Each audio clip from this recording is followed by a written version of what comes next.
forward.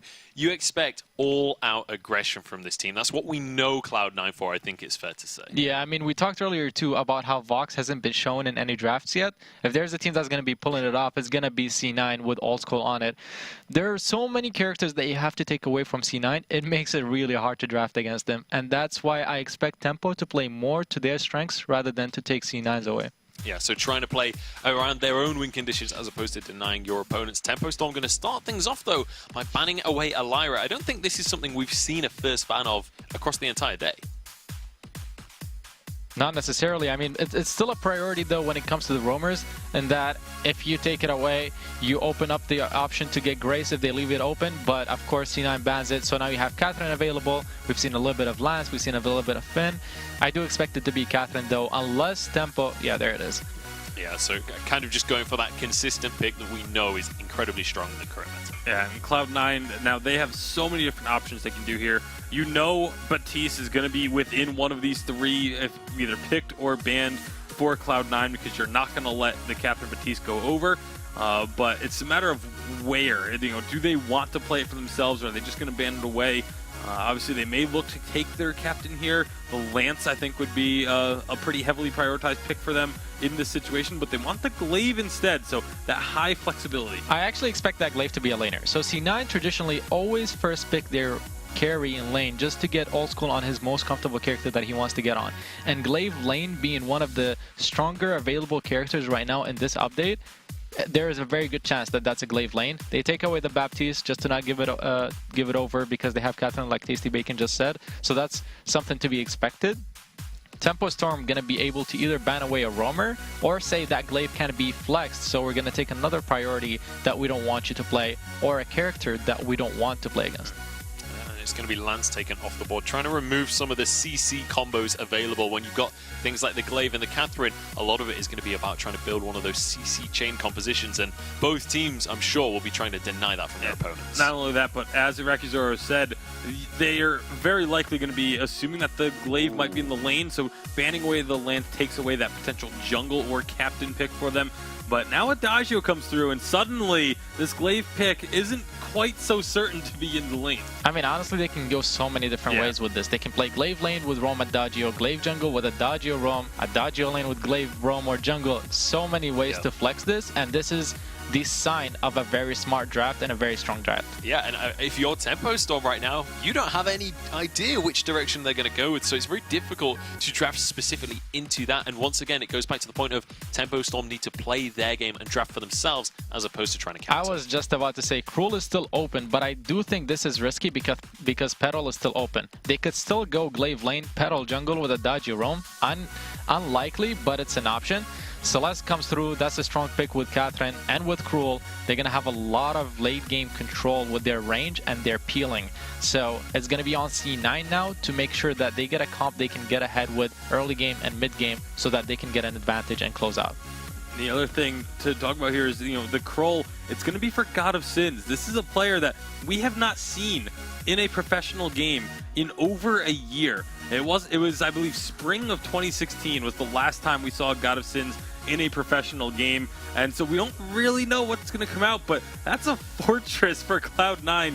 I'm still looking at this, not 100% sure of which hero is going to be where on this composition. I mean, we said it was going to be an aggressive composition. This is something that Gabe Vizzle has been known to play, but the one time we've seen Fortress today, it was a CP jungle Fortress. Adagio can go anywhere, Glaive can go anywhere. Fortress could be a captain, could be a jungle, so honestly, even now they've locked in their whole composition, it's still incredibly hard to tell how they're going to play this. It's most likely going to be Fortress Roam with a Glaive jungle. This is a composition that can gang very potently too. If you go up to lane, you apply the Truth of Tooth from Fortress, you can get on the carry, you can afterburn him with the Glaive that's there too.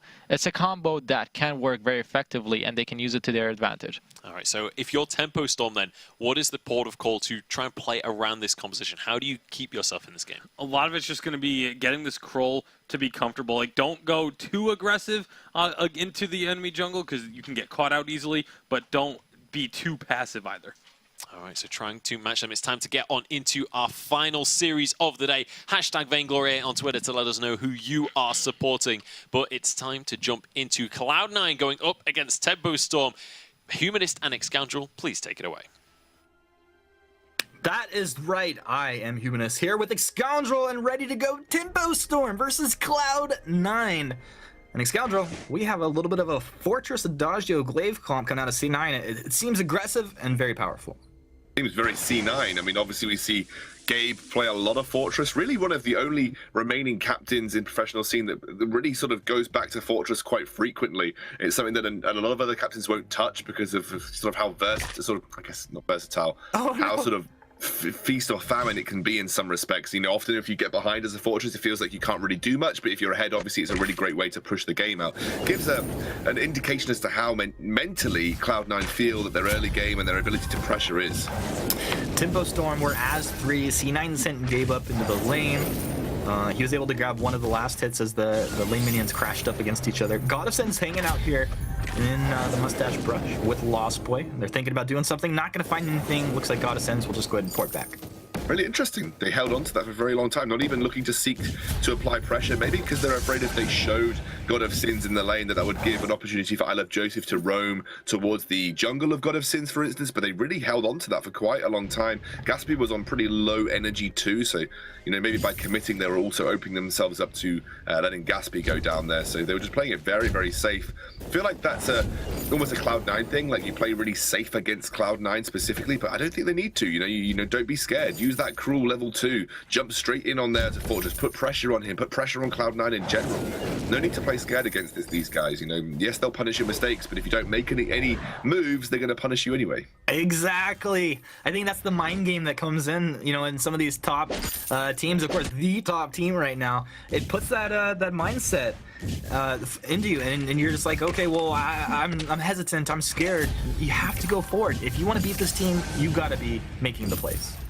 Yeah, you absolutely do, Humanist. And the thing is, Tempo have got a composition that can work really well. You know, you're going to have so much control with the Catherine. You're going to get the double silence once you've got the Echo. You've got the peeling potential of the Cruel. With, you know, the Desk talked about it earlier. Cruel, not just an offensive capable hero. He has the ability to peel quite considerably in terms of reducing that damage with the weakness stacks. Also using From Hell's Heart defensively too. So plenty of ways to protect Celeste in this composition from Tempo.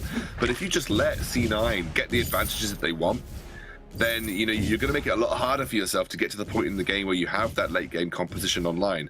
One thing that Fortress does allow C9 to do is they have that engage potential, you know, that speed up. You've got that ability to always find sort of good positional advantage by the fact that the Fortress speed just provides you with so much going into these mid-game team fights. And Cloud9 are really good at pushing the mid-game, Humanist. I mean, not only that, Gabe's really good about also, like, a lot of times you want to mark the target that you want to chase down. Sometimes if you overcommit, you have a target behind you, you can go ahead and mark that target and get your team out of there quicker as well. We've seen him actually do that. Lost Boy, he finds the stun, but C9, they turn this one around. Old School doing just fine, but it's God of Sins taking a whole bunch of damage. He'll use his healing flask. Looks like both teams should be able to walk away from this trade. Yeah, they're just going to decide to stretch their legs back into the jungle and again reset everything. Mid Treant control has been very much in favor of Cloud9. You can see Joseph has got a small level advantage over God of Sins right now, just for that very reason. About half a level ahead, and now he's also going to push into the jungle of the It's a massive advantage for him now.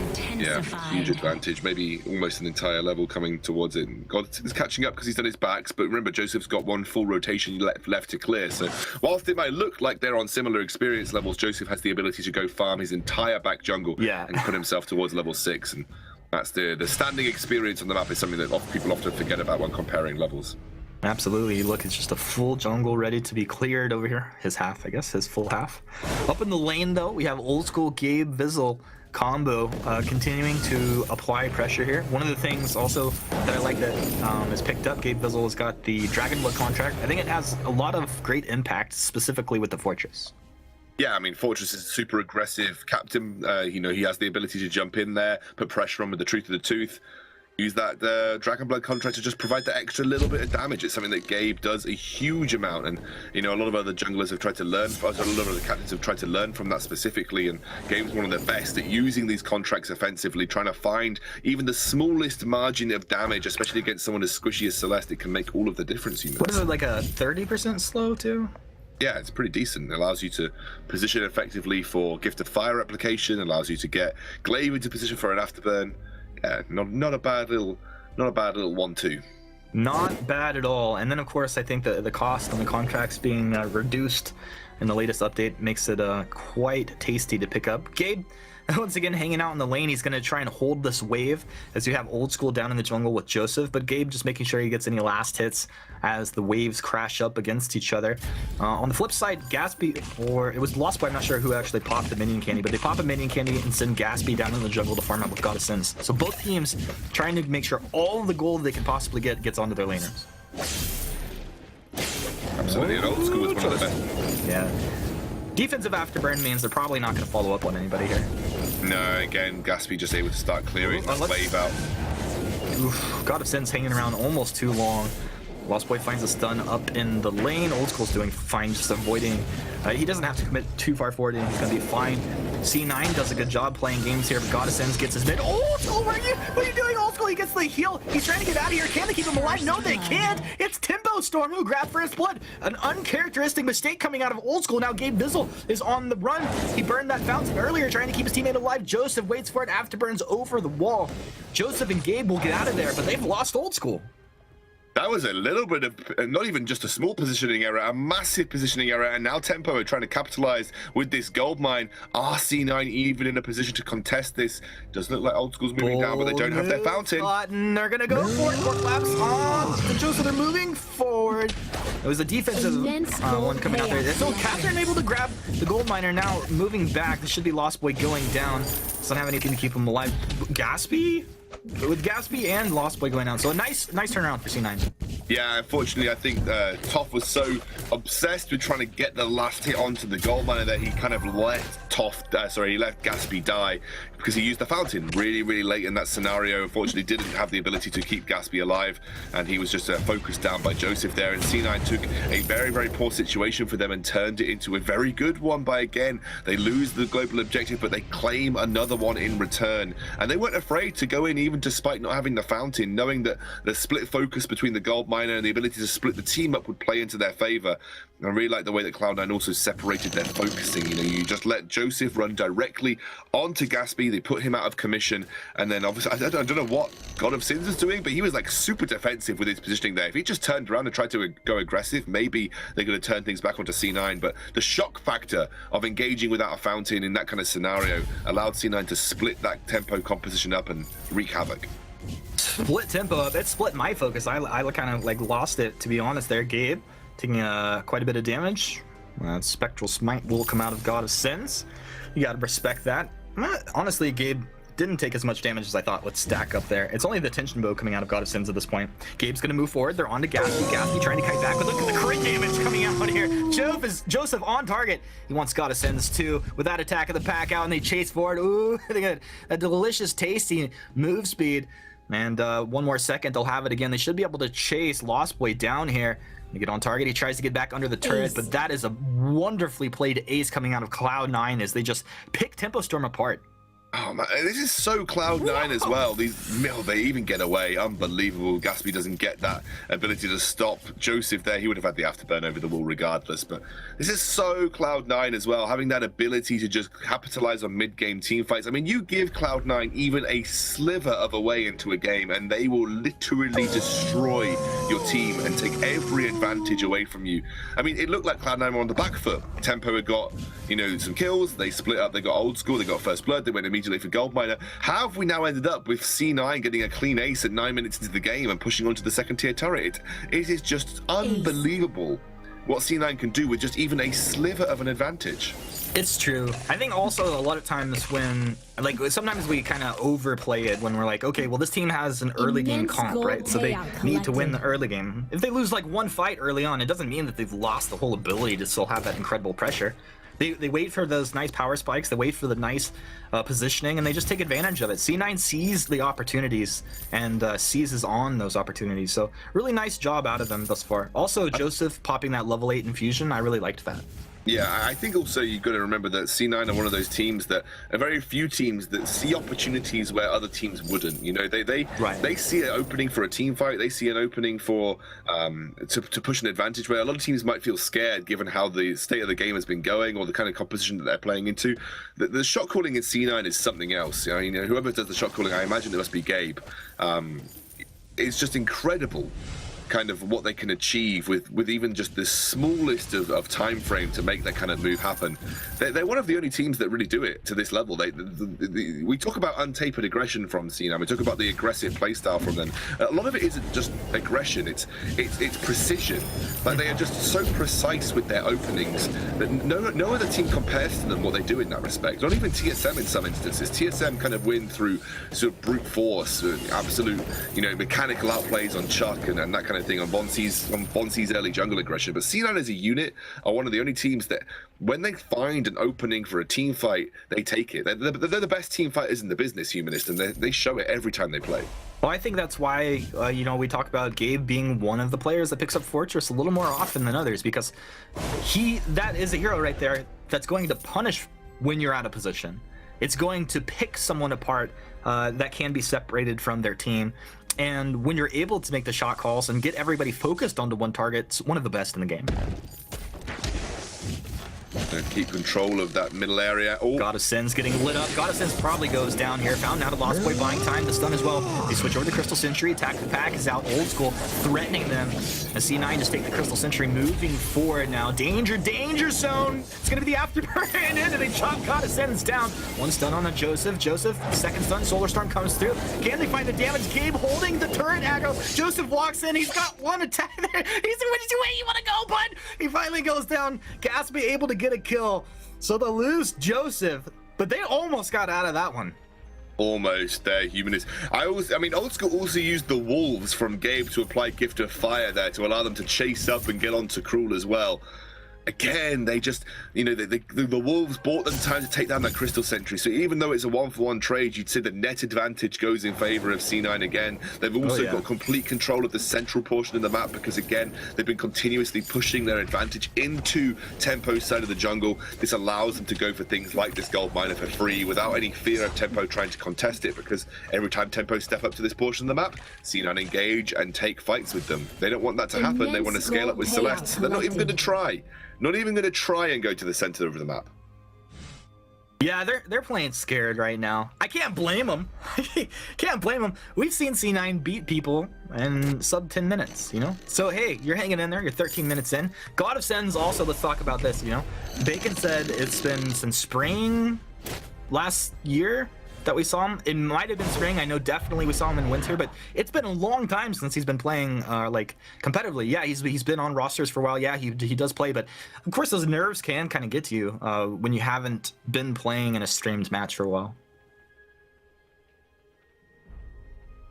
Take up for Tempo felt like they were needed in some instances. They've had limited success across the course of the North American VG8, but C9 have always been kings. Second to TSM. Wait. Goodbye, God of Sins. Yeah, I was about to hand it over, but he's just dead. You just keep going. Keep going. Second to TSM online, but obviously whenever it comes to those clutch situations, that C9 are twice unified Western Live champions for a reason. They perform when it absolutely matters. It looks like they mean business as usual coming into this week. This first week of the autumn season of the VG8. C9 don't look like they want to perform any differently. This is a very unchanged roster. One of the longest standing rosters that we've got, and it's for a reason. These guys are the top of their game. Yeah, they're playing incredibly well. Besides that one kind of positioning error out of Old School, which was, not something he does all the time. They've really cleaned it up, have absolute control of this game. Joseph has the breaking point Sorrowblade build. His boots are ready to go. Once they get into a position where they can get on the target, I imagine they're just going to continue to blow them up. I'm going to just slowly do what they do always, just clear out their jungle when they can, get towards this central portion of the map, control a global objective like this gold mine. Again, they go for gold mine at all kinds of values. They just try to get the maximum efficiency out of it, and with Kraken spawning in 20 seconds, they're going to try and take this pay super quickly without the even thought of Tempo Storm trying to contest it. It's been incredible prowess and control of C9. It always is from these guys, though. Old School even walks over and takes the mid camp away from them, all his teams taking the gold miner there. So really nice job. Right now, they take it right as the Kraken awakens, so just before the 15-minute mark. Really beautiful stuff. C9 obviously in the zone playing towards the top of their game at this point. Tempo Storm. Very deep hole they find themselves in at this point. And do you think that what's the play? They just try to bend don't break at this point, as an obvious push will come out of C9 here. Yeah, I think the play for tempo specifically is Gaspy's now working towards his clockwork. Get that clockwork online. Use that range advantage. I mean, C9 are going to be careful here. They don't want to go for a sort of a 50-50. Lost Boy, dude, Lost Boy's the stealing god. Gabe moves in. He's on a God Ascends. Joseph over the top side. He's looking for Gaspy. Old school moving forward. The boomerang. Did that connect? I don't know if that's actually... I don't think it did. God Ascends moving back. Gaspy getting floated with the Soul Sword, buying just a bit of time. Blast Trimmer at the end of it. They've lost 1 and 2. God Ascends and Gaspy ripped apart. Lost Boy will be the last one to go down. A double kill, I think, coming through for Gabe Vizzle there. 4-0-6 on that Fortress. 10-2. Cloud9. Yeah, they're pretty good. Oh man, Joseph was so good with that afterburn, held on to it for so long, used the boost to position properly, and kept Gaspy well in the fight for C9 to jump in and capitalize on. C9 made such good decision making there as well. No way that you take a 50-50 with the Kraken versus Tempo Storm at this point, especially with the range and burst potential of the Celeste. They say nope. Bait them in, bring them towards our brush, then bang, straight on the trigger, go for the engage, and immediately put pressure on them. I mean, it's just such clever decision-making. A lot of teams would have said, whoa, Kraken's nearly down, boys, let's go for it. But, I mean, C9 know the risk of that and immediately search for that big power play onto the Celeste, and they come away with the victors again, simply through a mix of beautiful execution and like I said, that really, really good clutch decision-making. On the flip side, you gotta say Tempo Storms once again seemed very hesitant moving forward. Like, if you're gonna try and make a play like that, make the play. Otherwise, just sit back. Problem is that Tempo Storm's win condition now lies in Gaspy's range, and C9 have got one of the better compositions that I've seen to close the range on a Celeste at level 8. Fortress, Glaive, what more could you ask for? I was like, wait, level 8? I wouldn't be surprised. Of course, he is level 12. At this point, Kraken on the Vein Crystal turrets. They block off the Blast Trimmer coming out here. Lost Boy, no Echo to speak of. He'll find a stun. Storm Guard's there. He really can't do anything. They don't have the damage output. The last turret getting chunked down. Joseph on the front side taking a bit of damage. They block off the stun. Solar Storm not having the impact they want. As God Ascends getting onto Old School. Joseph peels for his buddy, gets onto the turret, and they take it out. Cloud9 coming through with a huge game here in game 1 of this series. So clean, Humanist from Cloud9, but hell, I do not expect anything less from this roster. Our twice unified Western Live Championships, if they are anything but clean, they're doing something wrong. These guys on fire as usual. On fire as usual. Well, a couple other guys that have been on fire today are Analysts and Munchables. Guys, take it away. Thank you very much, Humanist. Nice and easy game coming out from Cloud9, to be brutally honest. That was very, very clean. Obviously, Tempo Storm, they did manage to get first blood. They started things off strong, but couldn't hold on to things. And, with Cloud9 having such an aggressive early composition, they just started the ball rolling, and it didn't seem to be able to stop. Yeah, it was a little surprising when, Tempo Storm got that first blood. It was almost like, oh, man, are they going to just meet this early aggression and bring their own level of aggression to the table? But then Cloud9 just sort of got into this groove and became the Cloud9 that we've seen over the past couple of seasons at the live events and took complete control. I mean, it's exactly what you were saying earlier, Zara. They're confident, they're aggressive, and right in your face. It's very intimidating to play against. We have a fight that happened around the 6:30 mark. Zara, do you want to talk us through kind of what happens in these situations? I mean, you can see how they just go and they don't really care too much about what else is happening. They end up losing the gold mine, but they get 2 kills for it, and I think this is what they take the first turret. And why I say they just go in is because they have that confidence we're talking about.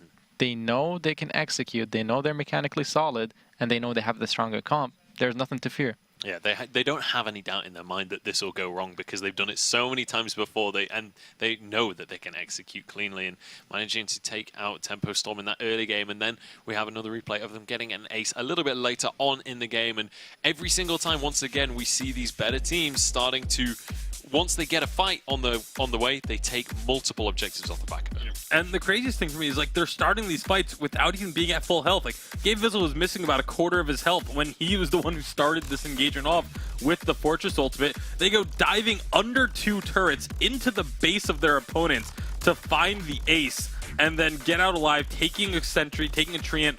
They take so many things off of every single team fight win. And again, just that confidence of being able to know Yeah, we can go diving deep under 2 turrets into their base to finish off these kills. No big deal. Yeah, and I think one of the things that really accentuates that confidence is the fact that towards the end of that, when they're diving underneath that last turret, you can see that Old School, he's already left. He's off to get objectives. They know that they don't need all 3 players there. They know that the Adagio can go and start to capitalize on these kills. And we saw the same thing later on in the game as well. Joseph splits from the team, starts to push turrets while the end of the fight is still going on, and then the rest head over to Kraken. And we have to talk about the draft, which is the reason why they were able to get ahead and play to this incredible strength that they did. Adagio is one of Old School's most comfortable heroes. Fortress, a very old hero for Gabe Vizzle. Back in VIPL, this is one of the characters we used to run when we used to play on the same team all the time. And Glaive, obviously, one of Joseph's most strong characters. So they got a very strong draft, very confident draft, like we've been talking about them. They always make sure they get a confident draft and to know that they can play to their strengths. And they were able to do it. Yeah, absolutely. So now, I mean, you mentioned the draft. Let's talk about Tempo Storm in this draft. Is this something where they can afford to just... We talked about the first time around, they were just playing to try and set their own win conditions as opposed to trying to draft around Cloud9, right?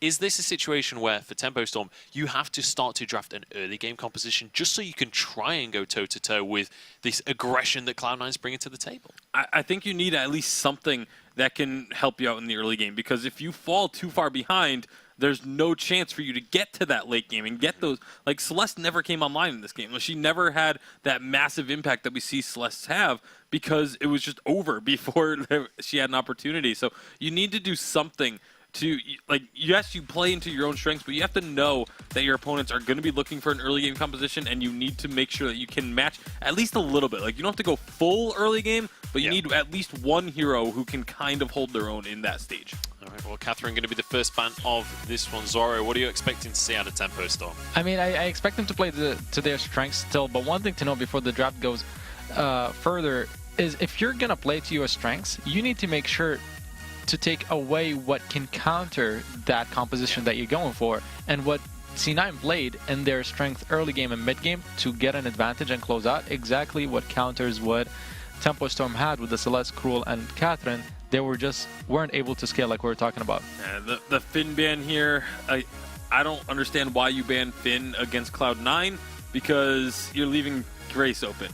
We saw Gabe Vizzle put on an absolute show with Grace at the Unified Live Championship.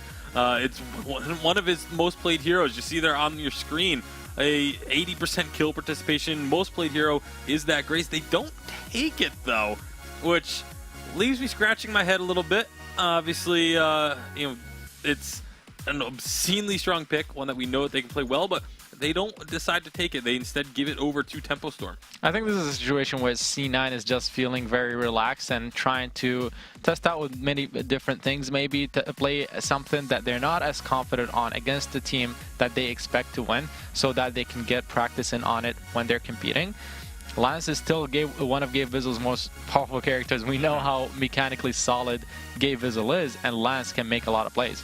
Yeah, he certainly can. Adagio going to be taken off the board here by Tempo Storm, so definitely not wanting Old School to get that character that he's known oh so well for.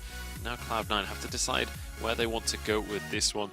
A lot of things they could go for in terms of bans here, but I mean, where do you even go with this one? Because it doesn't feel like there's one specific pick that has to be locked in for Tempo. I think you just take away, either, I was going to say one of the stronger heroes that we've seen, either Blackfeather, I was going to say Idris would be another one, but it's Arden coming out for Tempo Storm. So this will be likely the carry Grace, but I will hold out hope that it could be the carry Arden. But it's not likely. Yeah, most likely the CP, not the CP. Honestly, it's probably will be the weapon power jungle in Grace, because if he goes for attention bolt double monocle crit build, for example, that's a lot of damage that she packs. One thing that I do expect is to have a very strong carry for them in the lane so that they can get through the late game. So Celeste, if she goes through, I think they might pick her up. CP Idris is another option. So possibly what they're saying is we have two different options. You can't take both. We'll get one or the other. Well, they really have three options, because you also have the Scarf in that mix as well. True. So they're guaranteed to get one of those strong CP laners. It is Kroll and Celeste for Cloud9.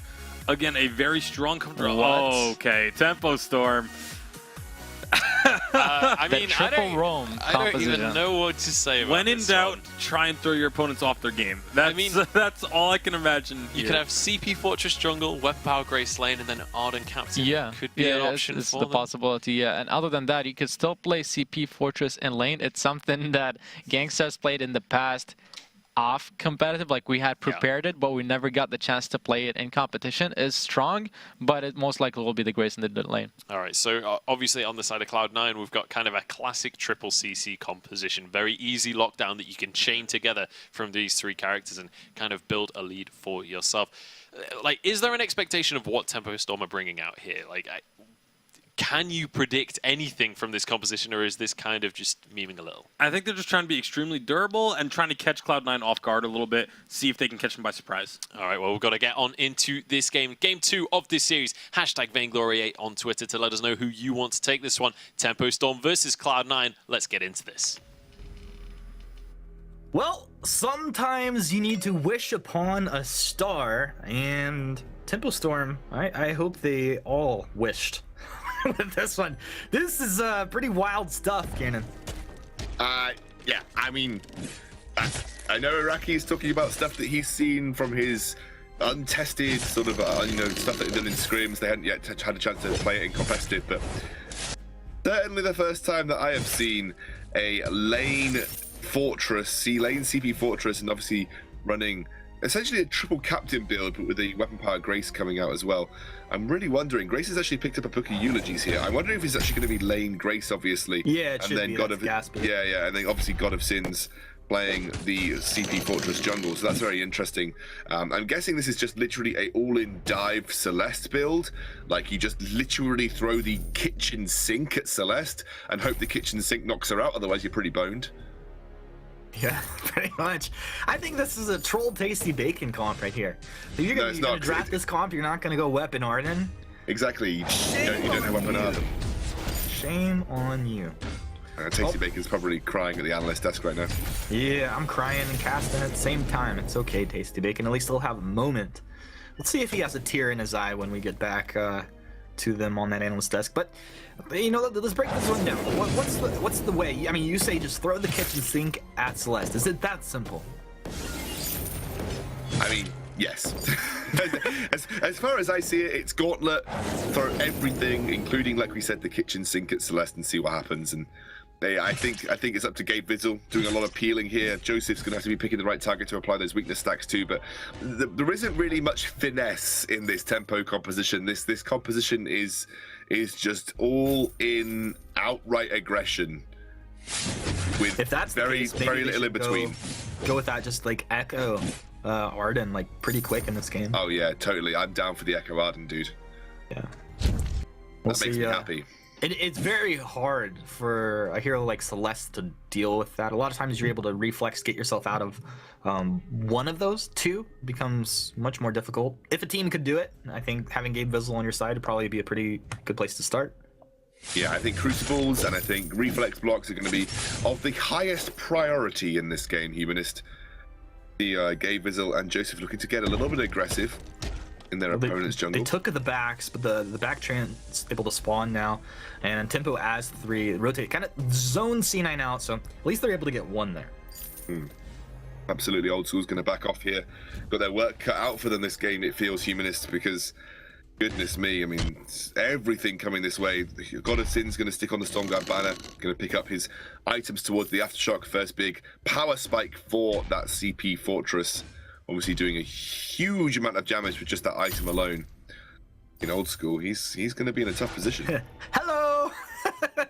he just drops 1 Helio. He boots himself out of there. That's a pretty big bummer for Tempo Storm. Yeah, 3. You want Old School, not able to get him. It's hard to watch. It sure is, my friend. Sure is. I'm wondering if it's going to be Tension Bow. I imagine it's Tension Bow and Gaspy coming out first. You are just looking for that massive mid-game burst damage. Joseph's coming through, trying to put pressure onto God of Sins here. He's not scared. He's got that level advantage over the Fortress again. It's going to give him a small amount of advantages when it comes to dueling his opponent. And C9 doing what they can to just try and steal away these forward trions. Did a lot of it in the last game as well, Humanists. They just try and take every little advantage that they can. Yeah, they're basically like, all right, your jungle belongs to us now.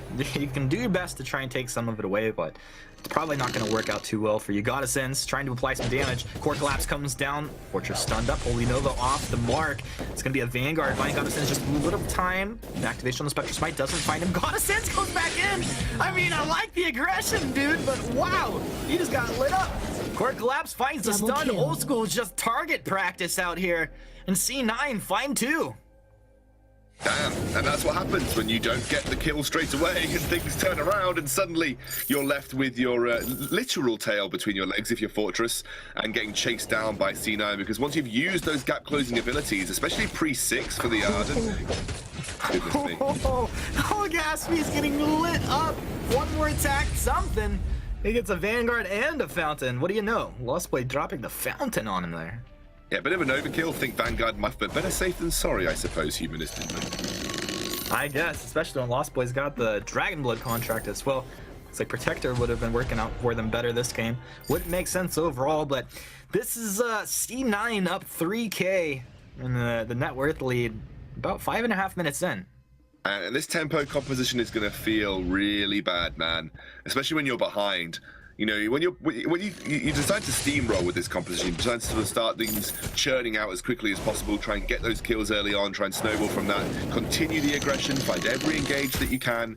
It's kind of the deal with this tempo composition. If you're behind at this point in the game, it's only going to get worse from here. I think we're really going to be keeping our eye on how Lost Boy Toff uses these gauntlets. I think they're going to be influential. You know, the gauntlet in the right place, especially with no reflex block on Old School right now. If you lock him in, it's a good position to be in. Oh, the stun, the Githian wall. Lost Boy can't keep himself alive. He's chopped down from Hell's Heart into the Impale. Holy Nova buying just a bit of time. They slap Gaspy against the wall and chop him down. Cloud9, no mercy. You think they'd let up just a little bit, Scoundrel, but you'd be wrong. I don't think Cloud9 even know how to let up. They don't even know the meaning of the phrase, Humanist. They don't know how to let up. It's one of the most truthful things I've ever heard you say. It's as if everything that I say isn't truthful. Well, think about that one for a little bit. Gaspy went for the Sorrow Blade instead of the Tinted Bow, which we were talking about. He's got a Lucky Strike as well. What's the play here? Yeah, he's going for probably Sorrow Blade Double Turrets Monocle, I would imagine. Just going for the Shock and Awe build on the Grace, literally a little bit like the Tension Bow Double Turrets Monocle Grumpjaw build, where you just literally hit hard in a very short period of time. I imagine that they're looking for a big hitting Benediction, and that'll be the deal breaker when it comes to the fights. You know, if you can land a critical strike Benediction, because remember it does apply your heroic perk, so it means that weapon power damage is going to apply. Then that's where you're looking to get the majority of damage in conjunction with the Aftershock and the Truth of the Tooth coming out from Fortress. So I think, again, like I said, Toff needs to get 6, and then we might start to see some magic happen. But, I mean, Old School's now got the reflex block. He didn't have it previously, so he's got that get-out-of-jail-free card if he needs it. I'd feel a lot better about this if Toff was Weapon Arden right now. Gaspy getting aged on. They just block off the Gauntlet. 2-man Core collapse the Solar Storm. Old School's doing just fine. They're still holding the Fountain. And I'm like, Tempo Storm, what are you doing? Gaspy, Divine Intervention on himself. Joseph having a little party down here, taking the laner down. The carry should be going down. It's Joseph in a 2-1. Gabe's here finally. Lost Boy drops down. Gaspy will be the first to fall. How's this gonna play out? God of Sins heading out towards the west side. Toff stunned up next to the gold miner. Impale comes down over the top, but he's already dead. And God of Sins, run, Fortress, run! But there is nowhere to go, alas. God of Sins is just food for Joseph. Joseph's gonna play with this food at this point. Joseph, where are your manners? There you go. He'll be able to take him down. And this is now 7-0. Cloud9. Who'da thunk it? Yeah, beautiful mechanics from Old School. Great placement of the Core Collapse lands onto multiple members, aggressing Gaspy and God of Sins caught under the turret of C9 there. And again, that allowed the disengage to happen. That was a 2 versus 3, and Old School and Gabe Bizzle still came out on top. And like I said, a little bit late now, Joseph's actually already picked up his reflex block. The Gauntlet doesn't mean much when that happens. And now Toff's got to go towards Crucible because he needs it to block the Core Collapse. But he also needs the Echo as they start to potential just warding C9 away. I don't think this is going to be a full engage. They have 10 seconds before the Fountain will be available, and they're not going to go. They have have successfully defended the Crystal Sentry. Well done. A valid effort. Absolutely successful defense, but when you're playing a composition like this, how much of a win is of a defense, Humanist? Not a very big win. Thanks for the answer. I was struggling. I thought you might. That's why I filled in the blanks. But yeah, it's not a very big win if you're defending something as this composition, because literally 0% of your composition is supposed to defend. Hey, Gatsby has defensive elements of his kit. So does Lost Boy. All right. Obviously, they shouldn't be on the back foot. They're down in net worth. We're 10 minutes in, 7-0, Cloud9. Tempo Storm still alive here, though. All right, let's be real. They have a chance. How much chance of a chance would you give them? Never tell me the odds, Humanist. That's the what chance I'm asking. Never tell me the odds. All right, Scoundrel. I won't tell you the odds. Do you know the odds? I think I'm pretty sure at about 5% to Tempo at this point. C9. That's generous. That's generous. Never tell me the odds, Scoundrel. But you just told me the odds. I gotta say, can't tell me the odds if I tell you the odds. C9, bearing down on the turret as Twitch chat wonders, what are these casters talking about? I think it's got to the point in the night where no one knows what we're talking about. There's the Nobody gauntlet. knows. Top Nose has got the gauntlet. Joseph starts to get lit up. Getting the wall onto 3, doesn't find a stun. Gabe Vizzle, Truth of Tooth in from God of Sins. Look like they don't want to chase. It's going to be what? The War Tread's going back the other way. Not going to find the engaged. Old School laying down those Helios. From Hell's Heart's going to connect. 2-man, get the wall into the impale over the wall. Lost Boy finding a bit of almost buying enough time for his teammate to do something. God of Sins. Rest in peace, dear God of Sins. It's been a rough one for you today, my friend, but welcome back to Vainglory8. Old School, he gets lit up, but a nice get in the wall peels Gatsby back. He can't even define an intervention himself. He needs an intervention. We need an intervention. Cloud9 on a tear. Yeah, I think the fact that Cloud9 are just now steamrolling. They're 11 minutes into the game against the composition designed specifically to try and capitalize off early item spikes and run away with things. Maybe you get to the point where you get double Tyrant's Monocle on Grace, you find a good Benediction, no armor on Old School means you might be able to get a hard-hitting couple of basic attacks which might end up sealing the deal, but damn, I just don't think so at this point in time. You should really be trying to be the aggressors and be the ones that head with Tempo Storm, and if you're allowing C9 to dictate the pace of all these team fights, you've already lost. Well, what's tough is Gabe has an echo. Like you want to engage in. Lance is already good at peeling for this list. You've got Joseph with the From Hell's Heart, but Gabe can just throw a double gift in the wall, double impale, whatever he wants to, whatever he needs to do in this fight. So, wow, tough position to be in. Honestly, if Tempo Storm are able to find 1 or 2 kills here before the game's over, I'm gonna call that a win. You know, I might even be in that camp, Humanist. I might even be in that camp. Might be in that camp. Well, let's see. Gabe Vizzle poking around. He's gonna find the impale. Oh, From Hell's Heart blocked off. Gauntlet canceled. Gabe, no! Cancel the gauntlet. Feels bad. Not Lost Boy. Tough. Gatsby. Last one taken down. An ace for Cloud9. 12-0. Have mercy, please. No, I think we already ascertained that Cloud9 don't even know the meaning of mercy. They're going to take the choke point turret down at 13 minutes into the game. You've got a 4-item build Celeste, accelerated there, gifted tribute by this roster of Tempo, as they gave over so many kills early on. Old School has been on absolute form this series, and his Celeste has got even better from that unified Western Life Championships. You can see C9 have really practiced, and Gabe Vizzle on his Lance is always a spectacle to behold. There've been some great peeling moments, Old School as well, with mechanically great with some of these core collapses. Humanist is tough position for Tempo, tough position. It's a tough position indeed, man. Oh, I think that's a nice way to describe it at this point. Huge net worth advantage, kill lead, objective lead, pretty much everything. A moral victory happening for C9 as well. Feels good, man, for them here in week 1 of autumn season. Yeah, I mean, it's absolutely fantastic. I mean, at this point in time, it's almost like coming into the first week is like flexing your muscles. You know, you've come back from the Unified Western Life Championships as the champions, the crown champions. You beat the then Immortals roster. To to have this kind of performance against Tempo is really sending a message. Gifting wall, Solar Storm rips through. Gatsby taken down. They're looking for more. Lost Boy top. Do something godly. He throw the gauntlet down, trying to buy himself. Well, he does buy himself enough time to stay alive. So Crystal a small Sentry victory. eliminated. Tempo Storm. Let's see. C9 probably want to look to close this game out. We'll have to play it carefully, even though they are incredibly far ahead. It's throwable. Every game is throwable if you know how to do it. C9 know how to not throw, so they'll be going back out.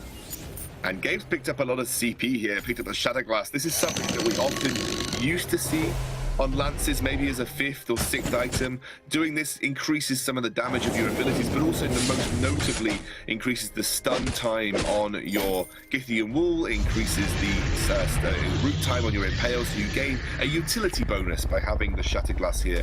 Also means he's going to stab a little bit harder when he does his combat roll. There's a CP scaling on that particular ability too. So Gabe Vizil just, you know, maybe saying that his Githian Wool duration more important than a Crucible, and Tempo the way it's going.